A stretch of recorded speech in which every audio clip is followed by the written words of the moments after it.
ভারতের সংসদীয় এলাকা একেবারে এখন বর্তমানে উত্তপ্ত। সর্বশেষ সংবাদ অনুযায়ী ওই এলাকায় ইন্টারনেট বন্ধ করে দেওয়া হয়েছে।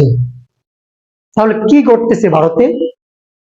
আমরা সারাদিন ব্যাপী নিউজে দেখলাম ইন্ডিয়ার বিভিন্ন জায়গায় স্টুডেন্টদের উপরে গুলি করা হয়েছে, তাদেরকে আহত এবং অনেক জায়গায় নিহত করা হয়েছে।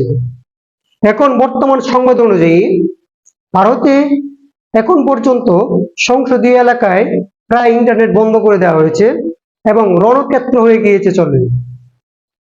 তাহলে কি এই মোদী সরকারের বিদায় ঘণ্টা বাজতে চলেছে, নাকি পূর্বের ন্যায় আবারও মোদী সরকার তাদের আন্দোলনকে দমন করতে সক্ষম হবে?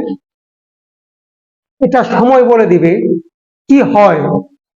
আদৌ কি মোদী থাকতে পারবে ক্ষমতায়, নাকি সেই শ্রীলঙ্কা, বাংলাদেশ, নেপাল, ইন্দোনেশিয়া এরকম হবে আমাদের ইন্ডিয়ার পরিণতি?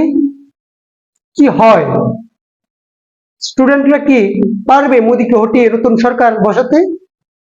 দেখতে হলে চোখ রাখতে হবে, চোখ কান খোলা রাখতে হবে আমাদেরকে কি হচ্ছে ভারতে। বিশ্ব রাজনীতির একটি গুরুত্বপূর্ণ অঞ্চল ভারত।